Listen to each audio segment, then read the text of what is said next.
Welcome to the Lending Forward podcast, brought to you by Atlantic Bay Mortgage Group. This is your home for real discussions about the mortgage and housing industry. Our hosts are here bringing you firsthand accounts every week from people at the heart of the business. And we're chatting with professionals from all corners of the industry as they help cultivate transparency around the future of the industry we love. Together, we are lending forward all we know to you. Thanks for joining us for today's episode. Let's dive in. Well, welcome, Steve. Welcome to Lending Forward. We are always excited to have our fabulous guest on here. We've got Steve Scanlon. Steve, it's great to have you with us. I know this is the first time here on Lending Forward. So thanks for joining. I'm sure you're probably voluntold to join us, but I appreciate you being here. Voluntold. I don't know that I felt that. I thought they were quite gracious about it. I worked with your group of people recently, and it was just a great ethos and a great vibe. And so I was more than happy to be a part of what you're doing. Yeah. I really enjoyed the message that you had, and I, of course, all of our listeners weren't there and didn't get to kind of benefit from being in that room. But Steve, you could start off. Yeah, tell us about kind of like your team, and I know that you've done a lot in your history. So not to kind of go through the whole bio, but tell us what's making you excited right now to get up and work with your group and all of us mortgage bankers and realtors out there in the world right now. That's interesting. That already feels like the deep end of the pool for me, Bill. And jump right in, right? Yeah. I like that question. What's waking me up? That just automatically starts making me just sort of think about this journey that we're on. And, contrary to what some people might say, like the journey includes ups and downs and sideways. And, people that tell you, man, they're forever excited every single day and always. I'm like, no, I don't think life works like that, right? I mean, there are certain things that we get excited about, and then life happens to people. And life has happened certainly in mortgage and real estate for a lot of people in the last 2.5 years. And there's been a lot of life. Well, yeah, at least vocationally, right? And so I laugh about that because sometimes you'll hear someone say something like, oh, it's all good, and I don't say this out loud because I think it's probably rude, but in my mind, I'm going, well, if it's all good, I don't know that you're digging very deep. Right. Because there's no way that it's all good. Yeah, and it's all bad, right? I hear you. Well, tell us about Rewire, and then of course we've got some great topics that we want to touch on today. But kind of tell us about Rewire, the heart and soul of it, and how you're leading that group. You bet. So I founded Rewire in 2013, which whatever that is, 12 years ago, and we're effectively a coaching company. And it's so funny to hear me say that even today, I'm a coaching company, because coaching as an art and as a skill and as a science, it's really morphed. And there's a lot of coaching companies out there, a lot of coaches out there. And I think it's wonderful that the industry is developing and growing. And there's all, these days, there's, especially with our modern, ability to market and stuff, there's all sort of flavors of coaching. You have life coaches and executive coaches and leadership coaches. Right.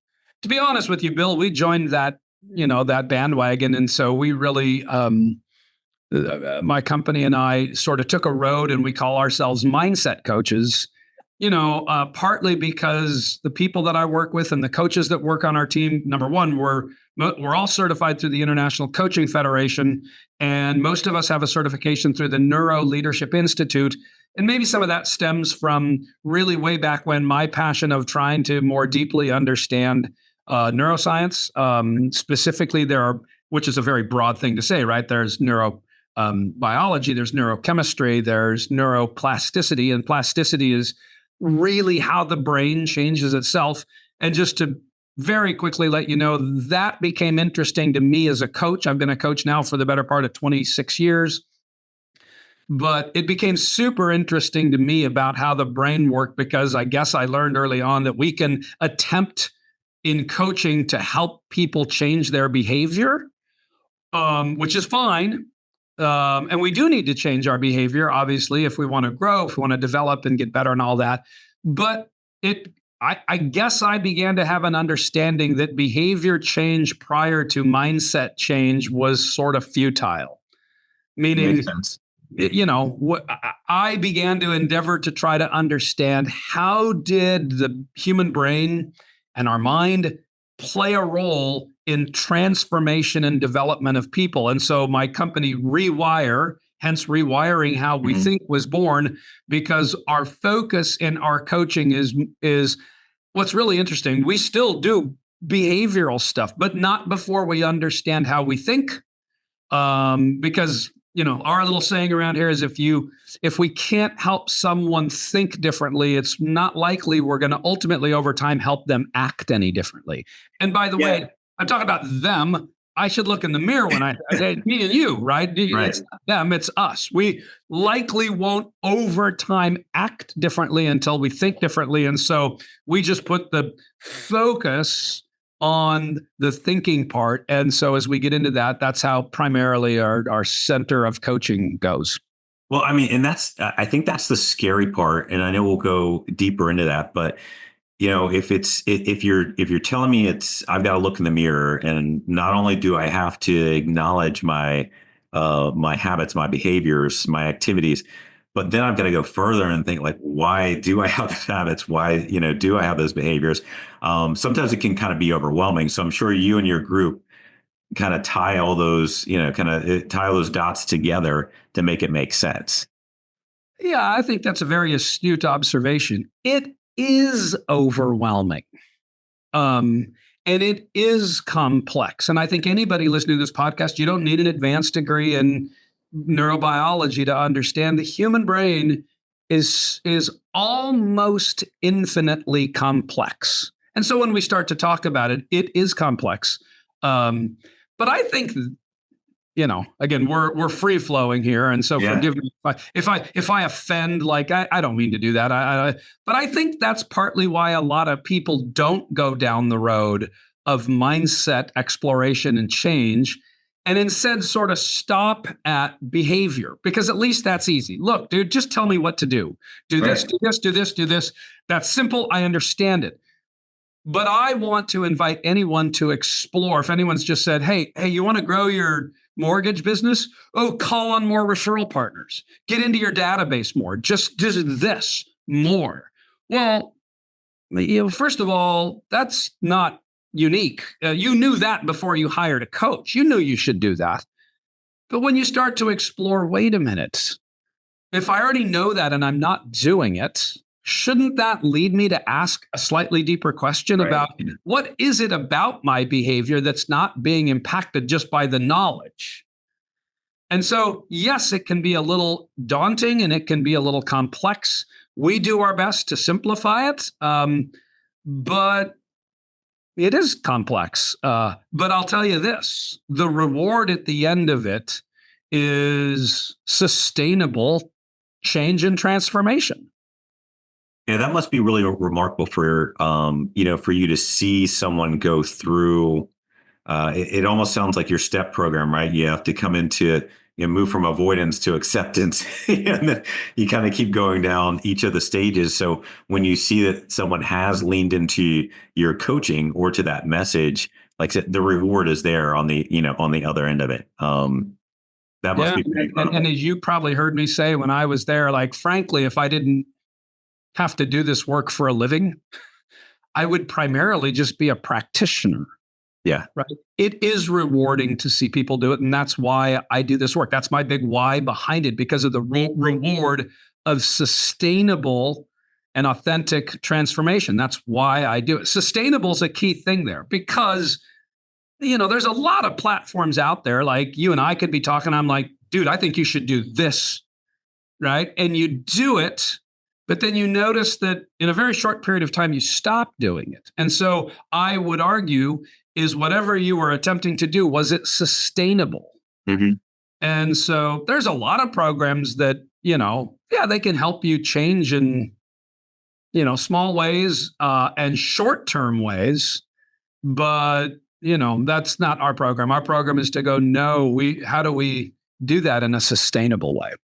No, I know that you work with individuals, you work with companies, and in this space, in the housing industry space, so real estate and mortgage, like you said before, there's been a lot of life that's happened. There are a lot of challenging issues, and we're going to have more of those challenges. And one of the things that you mentioned around or to our group was being able to understand that first part, that, like you said, that change will come, but and to use your very scientific terms, that stage is going to suck.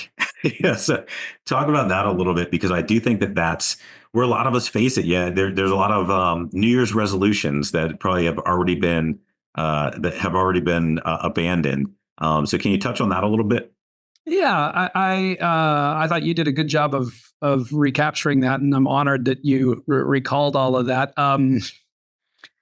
The human brain, Bill, doesn't do change very effectively, period. There's an entire part of us and our being that is dedicated to trying to keep us the same. And if you think about that, anthropologically, sociologically, even spiritually, if that's your inclination, it makes sense that we would try to, right now, you and I are present, we're living, we're here. Subsequently, there's a whole part of us going, whatever you did, good or bad, do it again. You're here, you have clothes on, you and I live in this free world. And yes, there are challenges, but generally speaking, our brains perceive we're here, we're alive. And so there is this intrinsic tug to do whatever we did again. Rinse and repeat. That starts to address habits, right? So I tell people, look, habits, which are a part of the lizard brain, which you heard, good habits or bad habits, your own brain's going, I don't really care, good or bad, as long as you're still alive tomorrow. So when you and I come and go, man, there's this new thing that we can do that would make us better, believe it or not, our own brains go, new, no, pass. I liked old. Yeah. Right? And in fact, sayings that we have in English, have you ever heard someone say, the devil that I know? Right. So I go, really, literally, we sometimes would rather invite Satan into our life than play with something new, than adopt a new system, than adopt a new program. And so I think part of a growth mindset is learning how not to not do that, but accept the fact that change, people could leave this podcast. Well, that's it. I'm going to go do this thing and be really excited for a day. Their brain's going to take over. And 2 days from now, they're going to be like, yeah, I think I'll go back to the way it was. Yeah, I hear you. I can say that I'm guilty of that, myself. As I was listening to you, honestly, that's the part that I felt was hard about. I loved your message, and I loved, being in the room learning. But it is one of those things where you start going through and like, oh wait, I do this. Oh wait, I do that. So you do have to kind of peel it back. And I know that, we're only a few minutes in, and I think we probably have, listeners thinking like, gosh, I wish I could invite him into my home before I had my kids or to dinner this week to be the mediator. That would be I'm sure that would be a great fix. Well, do you make house calls? I don't. Yeah. No, but now you got me thinking about, well, there's a new platform for us, a new program, house calls and mediation. We all have a lizard brain. Yeah, and that part of our brain that helps protect our survival. And I know you're joking about that, but I think I mentioned this when I was there. How many relationships, are hindered because people are unaware of their own self-protective nature? Yeah. Right. And by the way, that relationship can be in marriage. It can be with your kids. It can be with your friends. It can be certainly in your business. And so that's part of the work that we do, is not to try and eradicate that nature, but try to deeply understand it.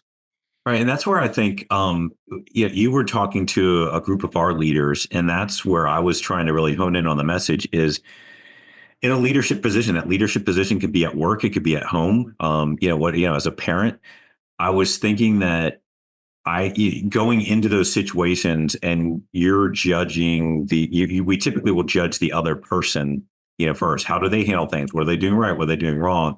And I started taking that as, like you said at the starting of our podcast here, is flipping the mirror around and saying, okay, well, what are my perceived expectations, of this person or of the situation? What am I doing? and looking more at me and kind of my habits and my behaviors. So thank you for making me think about other things that I hadn't before. But it was I do enjoy learning, and I really enjoyed your message. Well, you're being very gracious. I literally have had the opposite response from some people, and it's okay. It doesn't hurt too bad. But I've had people not thank me, but actually curse me for having them think, less about what the world's doing wrong to them and more about maybe looking at a mirror and saying, well, how can I interpret that differently? And how do I explore myself differently? And that's the essence of, the road less traveled. Right. Well, let's jump into the other side of it, kind of the application part as well. And I know that there's that. And I asked you, I think, after your presentation about the story we tell ourselves. And I often tell my team, I said, you have to remember that when you come into the room and you've got your Superman or Superwoman cape flying behind you, and you're telling that story, that's the story that you're telling yourself. So can you give us kind of the science behind that and where that leads us? Yeah. So for people that are inclined to want to read and understand the science behind that, there's a great body of work done in lots of places, but the two probably that I would reference are Dr. Siegel's work. Dr. Daniel Siegel. He's retired today, but he was the head of neurobiology at UCLA. Has written and published many books. He's a very fascinating guy because he has both a PhD and an MD, and his MD is in child psychiatry. But his PhD, I forget what his PhD is, but PhDs and MDs sort of take a science and art approach, either one or the other. And this guy for me is very unique because he takes both. He refers to what you're talking about as narrative circuitry. And then the other work that I would just reference, because this is now for posterity. I mean, people can listen for one, this is evergreen content, right? So you can listen.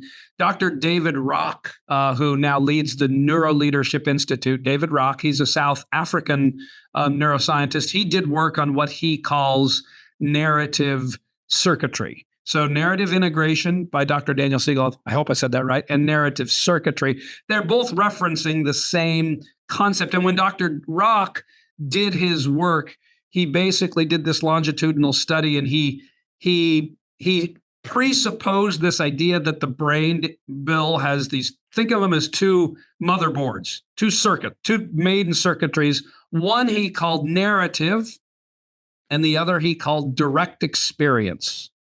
So these were the think about that. Direct experience is what's going on. I am wearing this green hoodie. You have that screensaver. You're where you are. We are talking. This is happening. So primarily direct experience is happening in a moment.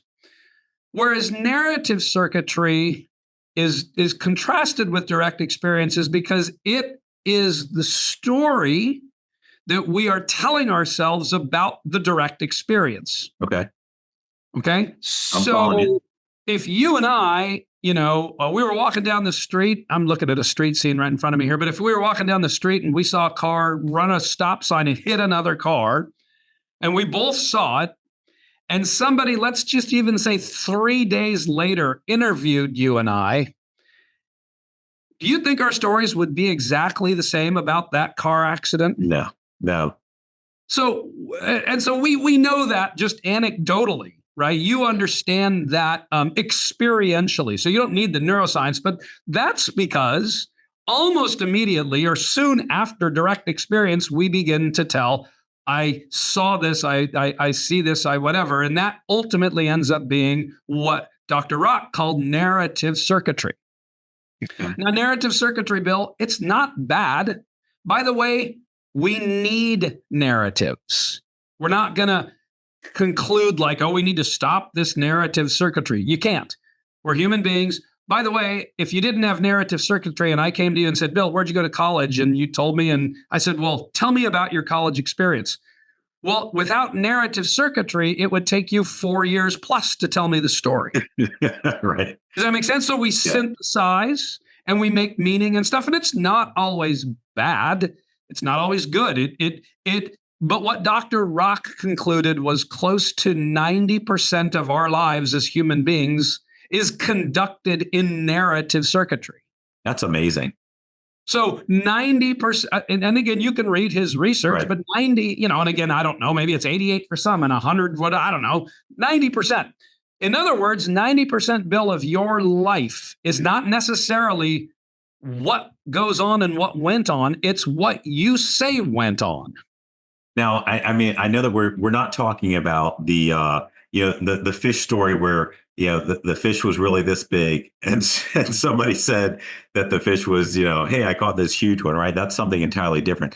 I think what you're touching on, we can all relate to is when people do, when you have them come back and tell a story and they tell it completely different. Or I would say in Rewire, when you're talking about this, does a lot of it tend to, I know there's a very positive side, but does it also tend to go to, this is in the confines of why arguments, tend to happen? Because, my wife and I'm saying like, hey, this is what happened. She's saying, no, it happened this way.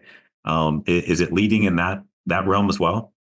Yeah. I mean, when you told me that we might talk a little bit, you and I are free flowing now, so I didn't have a full agenda. When you told me we were going to talk about maybe narrative and narrative circuitry, I immediately furrowed my brow. I was like, that, this can be a 19-hour thing. Like, it's very deep. And so if we were trying to make applications, so yes, narratives can absolutely create a situation in which we are defending a position that may or may not even be direct experience. And by the way, we all do that. Yeah. Right. And so you've heard the saying, perception is reality. You've heard this saying, right? Yes.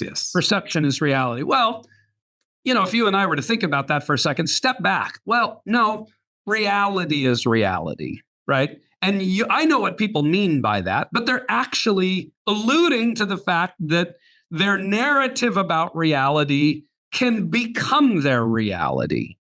And that's where it begins to possibly be problematic. Not always. It can be also sort of innocuous if you're telling me about college and, who cares? Right. But let's put it into business context. I mean, yes, if, I think if you get in an argument with your wife and you say, I think this happened and she thinks that happened and you're arguing, maybe if both of you could consider that narrative circuitry is at play in both of you, then maybe you could have a different kind of dialogue.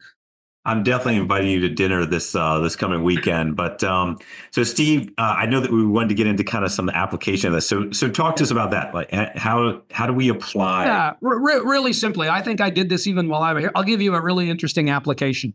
If you're sitting there listening to this podcast, you or me or anybody listening, and we talk about something as simple as exercise, an exercise platform or program, which probably is the number one New Year's resolution, right. At least in America, people want to get in better shape. That's their resolution.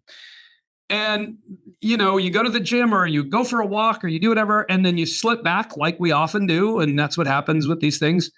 And, later on, someone says, hey, how's that resolution going? You're like, it didn't go very well. And I say, oh, really? Tell me, why?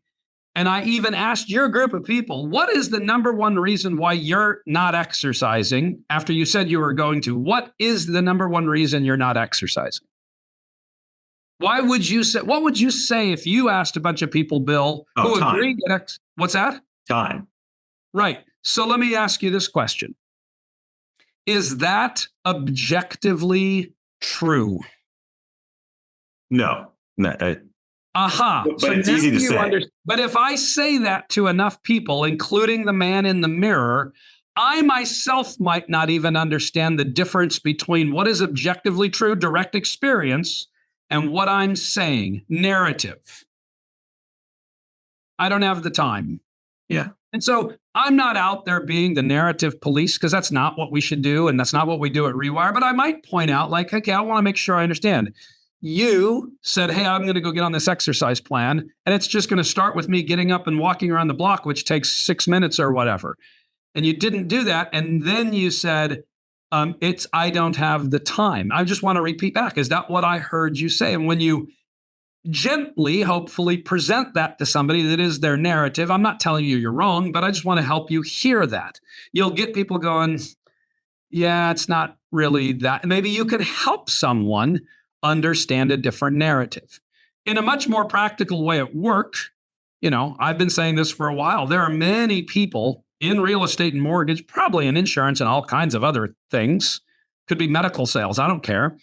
I'm curious how much call reluctance there is as a hindrance to sales, even with salespeople. How many salespeople suffer from some form of call reluctance? Right. I mean, a lot, and I think it's growing. It's one of the things. I was fortunate. One of my first jobs was in telemarketing, so I've gotten comfortable with the gift of gab. My team around me probably doesn't like that, but I do see what you're saying, that it continues to grow. I think as we get further and further distant, and we're not in the office together, we're not around each other, all those things. But so that we can keep it in a context of narrative circuitry, if you went to one of your team members and you were trying to be a good coach, you're not trying to accuse them, scream at them. You're just trying to create a dialogue around this. And you ask them, hey, you said you were going to do this many calls or go to this many meetings or do this thing or with your database or social media, whatever it is. You said you were going to do this. You created a thing, said you were going to do something, and you're not currently doing it at the level that you wish. Do I have that right? Yes. Yeah. And you simply asked a very curious, non-judgmental, hopefully question. And here it is. It's a pretty easy question. You ready? Why? Right? Just ask why. Yeah. Not why, comma, you idiot, you know better. No, that's judgmental and that's terrible. Help people understand why. Now, how many people, Bill, do you think would come to you and go, well, Bill, I work for you. You're my boss. I'll tell you why. Because I suffer deeply from a form of call reluctance, and I avoid actually making calls. And they actually spell out what really is about it. Like, how many people would you think actually be able to do that? Not many. Not right. many. And so instead, what you often hear is a narrative. Yeah. Well, this happened in the marketplace, and people this, and these people don't want to do that, and this and that. And you listen to that, and you as a leader might go, wow, I wonder if that's direct experience. Is that really the reason that you're not making more proactive outbound sales calls? Because of this and that and this and that. But, again, you and I don't have a ton of time, but I think it actually takes a pretty strong ego to be able to go, man, I would like to explore the real nature of why I don't do that. But instead, what you and I have to deal with are people's narratives about it, which, by the way, to them, it's not a narrative. Right. It's reality. Yeah. Right. And so that's why I think this topic is again, I thought it was very bold of you to ask me to do this, because I don't know that we should go around telling people that's a narrative and this is a narrative and this and that. Because if you do that with people, you won't have a lot of friends, first of all. So that's why I think in our process, it's more of an invitation into seeing that I do it. We all do it. The trick is, can we become aware of something that is narrative and not direct experience? I think I was going to say, you said that perfectly, but I'm sure you plan to say it perfectly because you know what you're talking about. But I think that becoming and being aware is what we can kind of take from this. And I do. The other part that I think that you touched on as well is in that journey of becoming aware. When you're brave enough to have these moments, it seems like you're touching on also doing it in a safe space, in a safe environment where someone is, if it is a kind of one-to-one conversation, where they're not feeling judged. It is coming from a place of truly trying to help. Did I capture that right? Yeah. Well, and I got to be honest, it becomes less judgmental when people don't perceive you as a leader or me as a leader and owner of this. I do this work for a living, and I begin the process by going, let me share with you some of the narratives that I'm still working on. Like, not above this. This is part of the human condition. We're all growing. Yeah. And I have narratives, and sometimes I don't see them. And sometimes I defend with my family and my wife and my kids some of my narratives. I must say, I'm getting a little better at not being as defensive because I'm so much more willing to see that it's possibly a narrative that is worthy of exploration. And look, I know I sound like John Lennon. I'm going to sound like John Lennon for a second, but imagine a world, imagine a world where people could practice this level of self-exploration. Well, I mean, and I know that we're rounding out our time, but if we could stay there for a second. So in that of people learning more, so hopefully our listeners got some great nuggets from today, and at least it provokes some thought about it. How do they learn more? How do they lean into this more? What are your suggestions? How do they reach out to Rewire? What path and tools you have for us?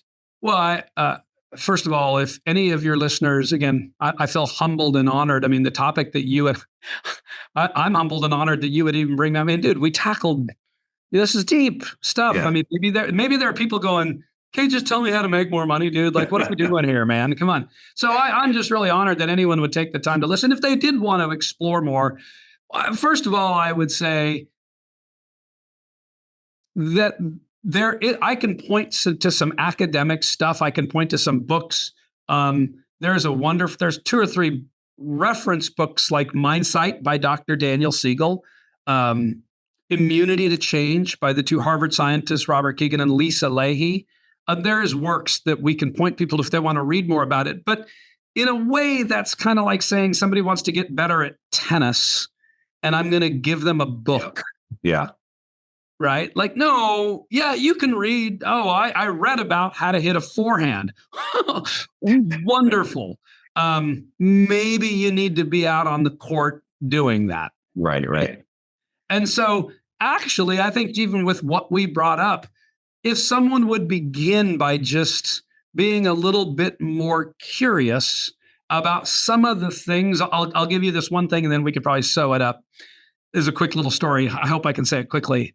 My wife and I, about 6 or 7 years ago, went with some friends to Paso Robles, California, which is a wine country. We were going to go and do this little excursion to Paso Robles, California. We flew, for anyone listening that knows California, we flew into Burbank, which is in North Los Angeles, and drove there. If you're going to drive from Burbank to Paso Robles, you go through Oxnard and Santa Barbara up the 101, the Ventura Highway. That was a song by Ventura. I've heard of it. Right? So you go up the Ventura Freeway all the way to Paso Robles. Well, on our way up, these friends of ours, there were 4 of us in the car. They're really close friends, and we have this tendency to get deep like you and I do. We were talking, you're never supposed to talk about politics or religion or sex or, these taboo topics that you really shouldn't do.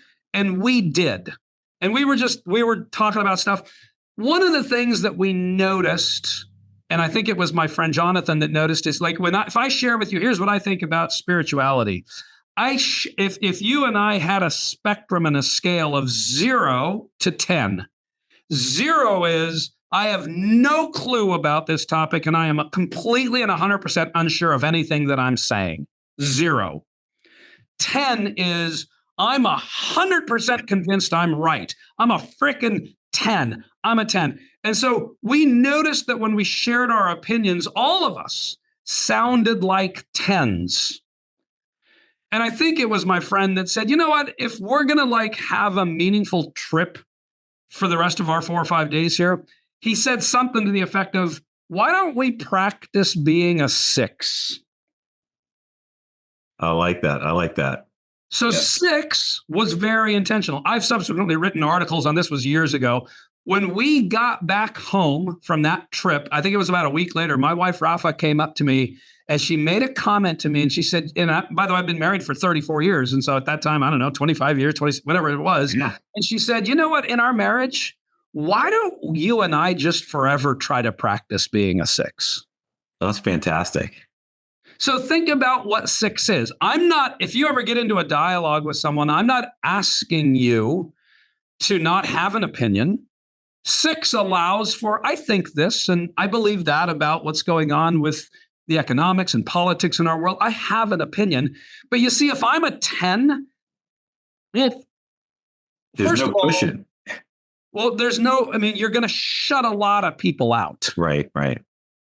And furthermore, 10, when you're a 10 about anything, you've completely ignored any idea that there could be possibly narrative circuitry. 10s perpetually walk around thinking they're in direct experience. And if they're in direct experience, my thought about God or my thought about politics or my thinking about the world or whatever worldview or paradigm that I have. And by the way, you and I both know people, and maybe that's sometimes the guy in the mirror. So there's some people that use 10 level speaking around what topping to put on a pizza. You got to have mushrooms. Yeah. And if you don't, you suck, or, whatever it is. You're like, oh, God. And so I think that's a real cool takeaway for people that want to practice maybe better narrative circuitry is pay attention maybe to when you're a 10 and practice being a 6. I'm telling you, around sales and leadership, if we had more people practicing being a 6, it could really impact your life for good. And it would allow for you. Now, by the way, people listening, safety issues, moral issues, there are things to be 10s about. Mm-hmm. Don't go take a math class and bring your 6 level thinking to math. No, 2 + 2 = 4. Go ahead and be a 10, Bill. Right. But I think practicing 10 level thinking for me, I tell you that whole story because to me, there's an application in that for understanding narrative circuitry. And the more that I understand that I could possibly have a narrative, then I can be curious, not only in how other people are approaching stuff, but how I approach stuff. Yeah, it's giving, it's giving that space for the, for everything else, for the opinions, for how am I handling it? How are you handling it? And you tied it up very well. Of course, I was going to ask you the question like we ask every one of our guests here on Lending Forward is, how do you want to lend it forward in 2025? But Steve, I think you just nailed it. If you want to add anything to that, go ahead. But that was practice being a 6. Yeah. If people are so interested, if they want to reach out to us, having a coach who's paying and helping you maybe grow as a result of seeing narrative circuitry, and I will say this, I think we have 17 coaches around the country, all are certified. If you don't call us and get coaching from us, do yourself a favor, call someone and be around someone. It doesn't have to be us. I mean, I'm not that kind of guy. Like, it's us. How funny. I'm going to be a 10. We're the best. Us or nothing. Like, what? No, right. We're pretty good at what we do. But I think if people would be willing to explore with other people, it can really be a really fruitful thing, including the people in your organization. You guys seem to have some incredible leaders. And like I said, I was just honored to be there. So there you go. Hey, I really appreciate it. And the other message that I got from there is like, always go with the cheese pizza. That way you can add stuff to it and you're just you're not so committed. But I'm cracking up. Always. You're that one. That's a little bit of a 10. Always go. Yes. Well, hey, listen, I appreciate you not only picking apart my pizza ordering skills, but being honest with us and giving us some great content. And we have to have you back on here again. And again, I hope that this relationship continues to grow. So appreciate you, Steve. Very grateful for you guys, and thanks so much for having me. Thanks again for tuning into today's episode of the Lending Forward podcast. Be sure to subscribe to our channel, follow us on Instagram @LendingForward, on YouTube and LinkedIn. Tune in next week for another new episode and go lend something forward today. Atlantic Bay Mortgage Group, LLC, NMLS number 72043, NMLSconsumeraccess.org is an equal opportunity lender and employer. Located at 600 Lynn Haven Parkway, Suite 100, Virginia Beach, Virginia 23452.